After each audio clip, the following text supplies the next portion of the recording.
Translator Ninetales, Dark Gem. From the words of those two white bats, it seems that quite a number of great shamans from Roland's Golden Palace have already entered this place. I must be on guard against them. Qin Mu's expression grew solemn. He loosened the mouth of the touty sack slung across his back, leaving a narrow opening, ready to draw his sword at the slightest mishap. Cultmaster, those two fellows just now were exceedingly formidable. The dragon Qilin advanced carefully, weaving between the massive boulders that floated in mid-air, and said, "They are no weaker than I am, and they are creatures of extreme antiquity."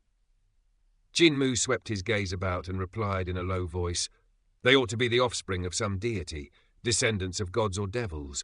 You overestimate yourself by saying they are not weaker than you. Even 10 of you together would not defeat either of those two bats. Their aura is far too overwhelming." The dragon Qilin was indignant and muttered resentfully, "That is only because I am still young. When I reach full maturity, 10 of them together would not match a single me. I am exceedingly useful." Qin Mu ignored the dragon Qilin, now round as a ball, yet still eager to boast. He pondered and murmured, "Strange. Why do such beings as white bats still exist within the great ruins? Could they have been left behind by the bat gods from before the great catastrophe? Did the descendants of gods and devils survive that calamity?" Within the great ruins stood temples that enshrined statues of bat gods, worshipped as deities of prosperity, who bestowed blessings upon the people. He had once beheld a stone statue of a bat god in Border Dragon City. That statue bore the head of a bat and the body of a man, fleshy wings spread wide, with a thin membrane stretching beneath its arms. Its appearance bore some resemblance to these two white bats, yet those before him seemed more primitive. If not for the bat's head and wings, the bat god would have appeared entirely human. If those two white bats were indeed descendants of the bat god from before the catastrophe, then might there be other descendants of gods and devils hidden elsewhere within the great ruins? Yet Qin Mu had never encountered such beings in all his time here. A thought struck him, and he asked, "Fatty Dragon, where did you dwell before you met Patriarch?" "In the great ruins." The dragon Qilin's voice turned nostalgic. "Not long after my birth, my mother vanished. I wandered in a daze from hunger and was nearly dead when I encountered Patriarch. I saw that he was rather handsome and was swindled by a spirit pill. A single misstep led to everlasting sorrow." Qin Mu did not know whether to laugh or weep. "It was clearly Patriarch who saw you pitiful and starving, so he gave you a spirit pill. You clung to him shamelessly afterward, refusing to let go and making it impossible for him to shake you off. But speaking of which, Fatty Dragon, you too are counted among the offspring of a god, are you not? Could it be that the offspring of gods before the catastrophe have become the strange beasts that roam the great ruins today?" A strange expression crossed his face. The great ruins must once have been an era of incomparable prosperity, when gods and humans coexisted. Their descendants would likewise have dwelled here. Then the great calamity descended, the gods perished, and their progeny slowly transformed into the strange beasts of today. Such speculation was astonishing, yet not beyond the realm of possibility. Ahead lay a ravine. The cliffs on both sides were cloaked in dense vegetation. Forests grew upon the sheer rock faces, an utterly incongruous sight, while the stones suspended in the air testified to the distortion of magnetic force in this place. Suddenly, movement stirred within Qin Mu's touty sack. His heart gave a slight jolt. He opened the sack and saw Carefree Sword trembling gently, releasing a crisp, resonant sword cry. Qin Mu infused it with his vital qi and drew it forth. He had intended to use Carefree Sword as the mother sword to refine it into a sword pellet, and thus had not fashioned a sheath for it. Yet carrying the bare blade in hand at all times was inconvenient.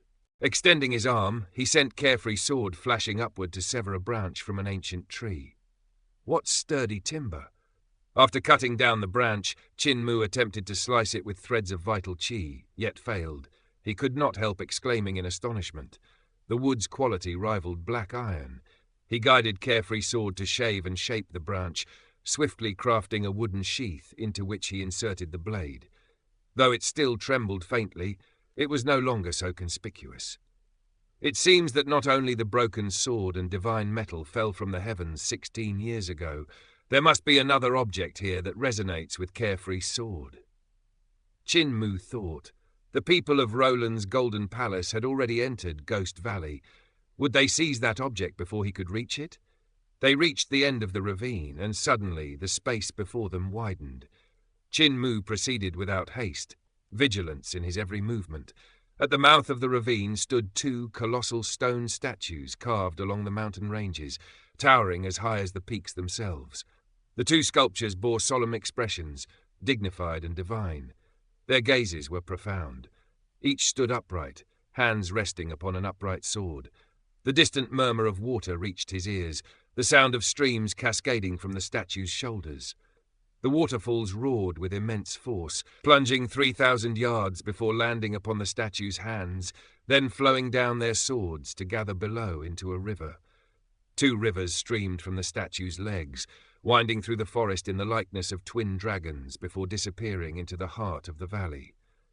The statues bore bat heads and human bodies. They were none other than the Bat Gods. Two Bat Gods guarding Ghost Valley? What connection lies between these statues and those two white bats earlier? Qin Mu gazed into the distance, stunned. Could those two rivers flow underground? Cyan Heaven's eyes awaken. Within his pupils, another heaven manifested. He focused upon the place where the two rivers vanished, yet his vision seemed obstructed by something. He could not discern what lay beyond. Cinnabar Heaven's eyes awaken. Qin Mu gathered his vital qi and formed the rune formation of Cinnabar Heaven's eyes. A vermilion circular mark bloomed within his pupils. Within that lay the cyan of Cyan Heaven's eyes. Deeper still, the green of Green Heaven's, then a layer of pure white light. At the very center, his pupil. Blind had imparted the 9 Heaven's eyes awakening skills to him, and he had mastered them. Yet with his current cultivation, he could awaken only up to Cinnabar Heaven's eyes, and the expenditure of vital qi was immense. He rarely employed this technique. Ordinarily, Green Heaven's eyes sufficed.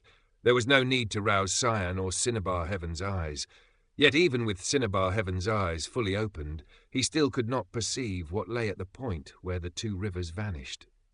Qin Mu's heart quivered as he noticed several corpses before the forest.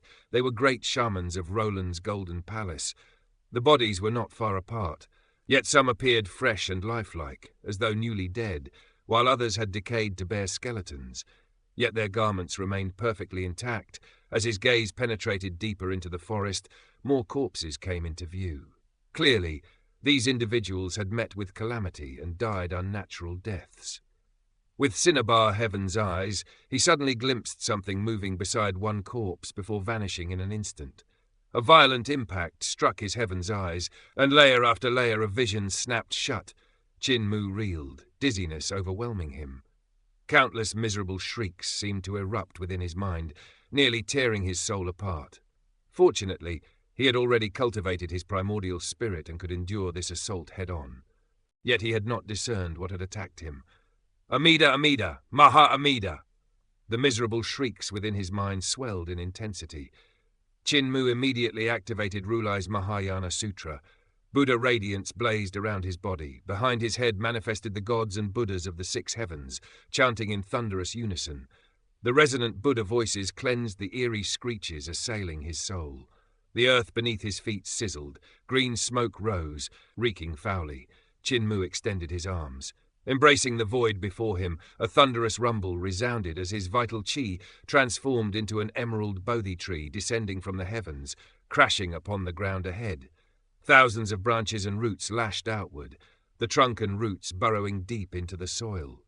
Miserable shrieks erupted from underground. The earth before Qin Mu heaved and rolled, as though something fled beneath it. When it passed beneath the massive tree, the branches rustled violently, shaken by what moved below. Even my Bodhisattva divine art cannot slay this creature. Qin Mu let out a low shout. His body turned jade-like, luminous and translucent. A faint Bodhi tree appeared behind him, and he resembled a bull-headed Buddha attaining enlightenment beneath the sacred tree. At Great Thunderclap Monastery, he had received only the teachings of Rulai's Mahayana Sutra, not its divine arts. Yet the teachings alone sufficed for him to begin comprehending the divine arts. The divine arts of Rulai's Mahayana Sutra were encompassed within its 20 heavens.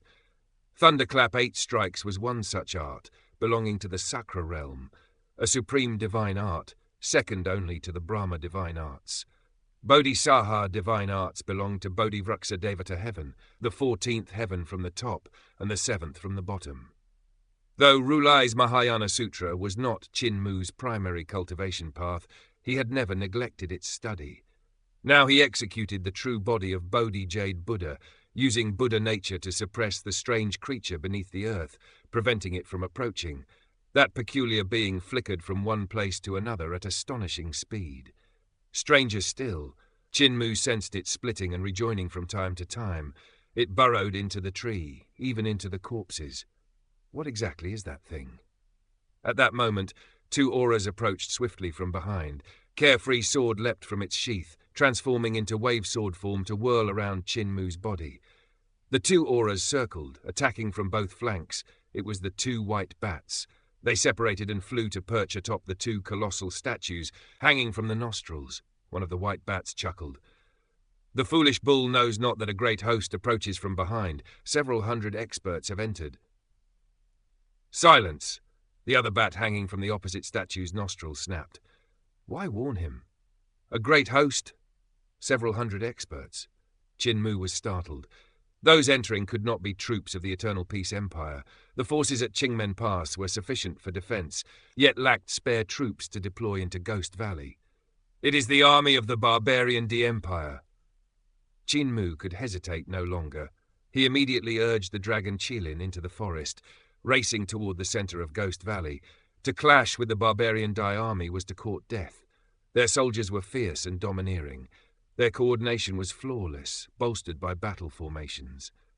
When Chinmu had followed Chancellor Barshan to Roland's Golden Palace, they had encountered prairie troops and witnessed their terrifying strength. 800 soldiers could contend against a cult master-level existence like Barshan. Hearing the bats' words, Chinmu had no choice but to evade the several hundred experts of barbarian D-Empire. The foolish bull is doomed. The two bats upon the statues laughed together. Collapse! Collapse! Buddha radiance enveloped Chinmu and the dragon Qilin, shielding them, so he did not collapse. The two white bats were perplexed. One descended from the statue's nostril, grasped a branch and hung before Chinmu. Bewildered, it asked, "Why are those things not attacking you?" Chinmu raised his head. "Tao friend, what lies beneath the earth?" The white bat was about to answer when it abruptly flew back to the nostril of the bat god's statue without another word. Several hundred barbarian D soldiers, accompanied by dozens of golden great shamans and shaman kings, stepped into the entrance of Ghost Valley. "Prince Pangong Tso, please." A shaman king bowed. Pangong Tso slowly emerged from the rear ranks. His gaze, sharp as lightning, swept across Ghost Valley until it settled upon Chinmu seated atop the dragon Qilin. He paused in surprise, then smiled faintly. "I trust you have been well since we last met, Cult Master Qin." His voice was youthful and gentle, yet resonant and clear, revealing the depth and density of his cultivation. Chinmu heard him, and his heart trembled slightly. His cultivation advances even faster than mine. When we clashed outside the capital, though we were in the same realm, his cultivation was not as dense as mine, yet now he has already caught up. "I am well," Chinmu replied with a laugh. "Very well indeed, and little Prince appears hale as well. I had feared those few blades might have hacked you to death back then. Seeing you still alive puts my heart at ease." Pangong Tso smiled. "Cult Master may have been well before, but not now." A shaman king raised his head, examined the bat god statues, and said, "Prince, there are two bats above." Pangong Tso answered casually, "Kill them." Translator Nine Tails, editor Dark Gem. Several hundred experts of barbarian D-Empire remained silent, their expressions cold as iron, and drew forth their spirit weapons in unison. In but an instant, several hundred gleaming knife pellets soared into the firmament. Countless arcs of blade light surged forth like tidal waves, sweeping toward the nostrils of the bat gods. Sculptures suspended in mid-air, the divine arts practitioners joined their forces, forming a grand formation. As their moves merged into one, the might of each technique multiplied manyfold. The scene was breathtaking beyond compare. In those bygone days, Chancellor Barshan had stood alone upon the prairie, resisting 800 soldiers by himself. His divine art, heavenly spirit's escarpment, had been shattered time and again. Yet that was because among that host were prairie experts who had stepped into the celestial being realm and the life and death realm. Though the warriors Pan Gong So had brought from the army were all divine arts practitioners, the highest cultivation among them belonged to the 4 shaman kings who had reached the celestial being realm and life and death realm. These 4 shaman kings had yet to act. Thus, no matter how formidable the formation's power appeared, it could not rival the onslaught Chancellor Bashan had once endured. The 2 white bats burst forth in haste, spreading their wings as their maws opened wide. Rings of sound waves surged outward, crashing toward the soldiers below. The divine art they employed wielded sound as its weapon. Yet what was strange was that when those sound waves reached the ears, no sound could be heard. High in the air, innumerable curved blades were struck by the invisible waves and fell clanging to the earth. Below, the several hundred army experts were battered by the silent assault, and their ranks instantly fell into chaos. Without warning, the heads of barbarian Di Empire's soldiers began to swell grotesquely. Then, with thunderous explosions, they burst apart one after another. The detonations rang endlessly through the air as skulls shattered in succession. Blood sprayed in every direction, creating a sight so horrifying that even seasoned warriors were shaken. The 2 white bats descended from the heavens, rushing straight toward the army as sound waves poured ceaselessly from their mouths. At that critical moment, one of the shaman kings snorted coldly and produced a white banner. With a single shake, he directed it toward the 2 white bats. Instantly, the bats felt their souls tremble violently. Their bodies faltered, and they plummeted from the sky, crashing among the troops. The surviving soldiers felt the crushing pressure in their skulls vanish at once. Hastily, they regained control of their knife pellets. Countless curved blades slashed toward the spot where the white bats had fallen, and the clanging of metal rang without end. After a torrent of blade rain, the warriors retracted their curved knives, which flew back and reassembled into rapidly spinning knife pellets in the sky. Where the white bats had fallen, a vast crater had been carved by the countless blades. Even the rocks had been reduced to fine powder. 2 divine arts practitioners from barbarian Di Empire stepped forward to verify the bats. Deaths when dust suddenly surged upward from the pit. From within the swirling haze, the 2 white bats shot forth, wings beating violently. In the blink of an eye, they reached the 2 practitioners. Their speed was so swift that none could react. Seizing the 2 soldiers, they ascended at once. A shaman king witnessed this and shook his shoulders sharply. Brilliant golden radiance erupted behind him, transforming into a pair of majestic golden wings. With a single flap, he rose into the sky and pursued the fleeing bats. As he flew, his head transformed into that of a bird, and 6 arms sprouted from his sides. In one hand he gripped a Vajra scepter and brought it crashing down toward the bats with the rumble of thunder. The white bats, burdened by their captives, slowed considerably. The shaman king rapidly closed the distance. Left with no choice, the bats hurled away their prey. Freed of the extra weight, they surged forward and shook off their pursuer. The shaman king condensed his vital chi into a colossal hand, catching the 2 falling divine arts practitioners. Yet when he beheld them, he saw their bodies had already been drained of blood, their deaths unnatural and grotesque. The 2 white bats alighted upon towering trees, their mouths opening once more. Silent waves radiated outward, plunging their pursuers into fresh disorder. One of the shaman kings raised a mirror and suspended it in the air. When its radiance shone upon one of the white bats, both creatures tumbled from the trees. Whoosh! Blade light rained down like a torrential storm, slashing toward the place where the bats had fallen. One shaman king shook his frame and transformed into a golden giant with the head of an elephant. Lifting an immense rock akin to a small mountain, he hurled it toward the fallen bats. Behind another shaman king, his primordial spirit manifested. His vital chi coalesced into an enormous palm.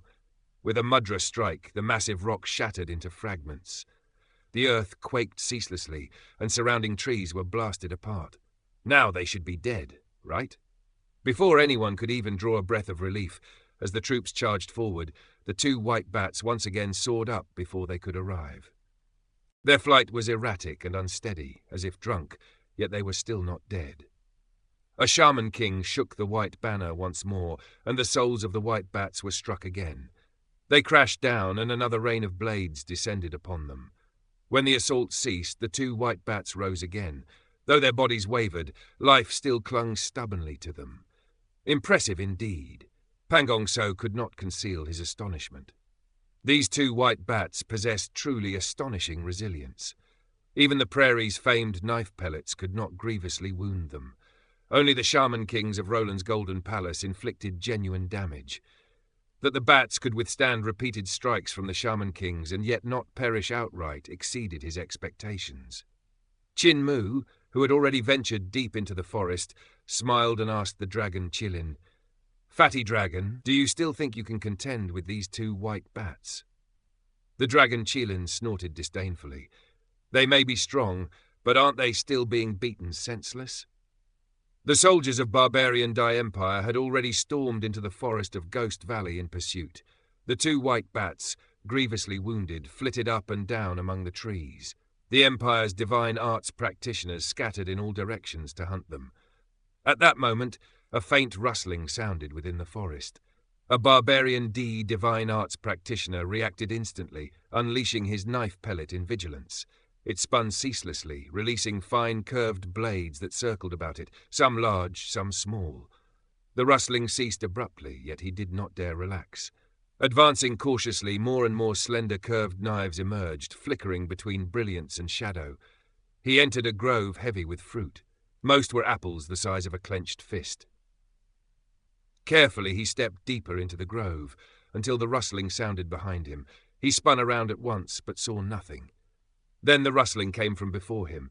He twisted his neck to look ahead, yet still nothing appeared. The next instant, the sound came again from behind. However, he was perceptive. Without altering his demeanor, a curved blade floated before his face, gradually enlarging. Its surface shone like a polished mirror, reflecting the scene behind him. The apples upon the trees were turning their heads toward him.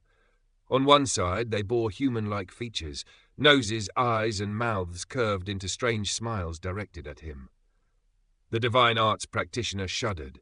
All the curved blades shot outward from the knife pellet, slashing at the apples surrounding him. Whoosh! The red apples fell from the trees as leaves whirled through the air. Countless apples hurtled toward him. Yet he was formidable. His blade light poured down in a storm, slicing countless apples apart. In a heartbeat, the ground was strewn with severed fruit, releasing a rich fragrance. At that moment, one apple rolled along the ground. It dodged the blade light and leapt to bite his leg. He felt numbness spread through his limb, sensation vanishing. Soon, half his body turned numb. As he prepared to cleave the apple from his leg, his head too became paralyzed. The curved blades clattered to the ground. The other apples drifted back into the air and returned to their branches. They turned their heads back toward him, smiling strangely as they gazed upon his collapsed form. He could not move at all. His heart pounded violently. An itching sensation crept along his neck. Then he saw a face emerging from it. That new face possessed nose and mouth. It opened wide, gasping for breath while grinning. "Caught you! Caught you!" The face writhed and extended outward. Soon, two necks and two heads sprouted from his body. Then an upper torso grew beneath the new head. Tearing agony coursed through him. He opened his mouth to scream, yet no sound came. Meanwhile, the being born from the apple crawled outward with both hands, dragging itself free. Its movements were swift, and more limbs soon emerged. At last, the two figures fully separated. The newborn was identical to the divine arts practitioner, save that he was naked. Picking up a curved blade from the ground, the newborn stabbed it into the man's chest before stripping away his garments. "Hey! Freedom!" The apple man seized the knife pellet and skipped out of the grove, while the remaining apples watched in envy. Miserable shrieks echoed through the forest. Every divine arts practitioner from barbarian Empire who had entered Ghost Valley encountered horrors beyond imagination. Some faced strange translucent insects, jade-like in appearance. Swift and agile, they flew into people's nostrils and burrowed into their brains, seizing control of their bodies. Those who suffered such fate met only death. Others encountered tiny leeches hidden in droplets of dew upon leaves. When a droplet fell upon a practitioner's body, nothing seemed amiss at first. Gradually, however, the body grew heavy and dizziness overtook them. Upon their backs, a massive leech would swell, draining them steadily. Soon it would grow a face and 4 limbs, yet remain attached. It would look identical to its host, as if one human carried another. When the practitioner's essence and blood were fully consumed, he would collapse lifeless, while the leech scampered away joyfully. The tranquil forest was fraught with peril. The incursion of barbarian Dai Empire stirred the valley's dangerous inhabitants into frenzy, and many who barged in paid with their lives. Though the Empire's divine arts practitioners possessed formidable skills, they had no means to guard against this cursed land. Chinmu walked through the forest with utmost vigilance. Employing Bodhisaha True Body, he shielded both himself and the dragon Qilin, thus remaining unharmed thus far. Then he beheld a monk seated cross-legged beneath a tree. It was unknown how long he had been dead, yet his body had not decayed. Behind him stood a Bodhi tree, radiant with brilliant light and vibrant hues. Clearly it had been transformed by a rare treasure. The Bodhisaha True Body of this eminent monk surpassed mine in strength, yet he still perished. Even Rulai's Mahayana Sutra cannot counter the dangers here. Chinmu's skin prickled. At once, he dispersed Bodhisaha True Body. Spreading both hands before him, he intertwined his fingers and gently moved them through the air, one hand raised toward heaven, the other lowered toward earth. The first stance of Dao's sword, a dot threading the vast movements, yin and yang come and go within 2 modes. Threads of vital qi from his hands transformed into swords as an incomparably intricate calculation unfolded. Swordlight manifested into twin Taiji diagrams, one above and one below, sheltering him and the dragon Qilin between them. Sword radiance flickered ceaselessly as the Taiji rotated, yin and yang shifting endlessly. Strands of swordlight hung from their edges like cascading threads. Foolish Bull isn't so foolish after all. The Bodhi tree rustled, 2 white bats, riddled with wounds, hung upside down from its crown. One coughed blood and phlegm. In a feeble voice it said, "Over 10 years ago, this bald donkey barged in here. Relying on Buddhist blessing, he thought he could roam freely, yet died to tree insects." "Tree insects?" Chinmu was slightly startled. "They are seeds of a certain tree. Like insects, they leap and frolic, hidden underground. They burrow into a person's anus upon encounter, rooting into the flesh. This bald donkey's muscles have long been devoured. Only skin remains. The tree insects have already germinated within him." The other white bat extended its claw and sliced the monk's head. Lush foliage burst forth, forming a small treetop. "This is the tree insect, though it has already grown into a tree." The bat looked toward Chinmu. "Foolish Bull, we are injured. If you protect us, we can guide you along a safe path so you avoid danger." Chinmu smiled faintly. "Two Dao friends, as it happens. I am also an apothecary skilled in healing. Why not allow me to treat your wounds? Once recovered, you may protect me in return." The 2 white bats exchanged glances and descended from the Bodhi tree, bewildered. "Physician Bullhead? Your Mars family has physicians?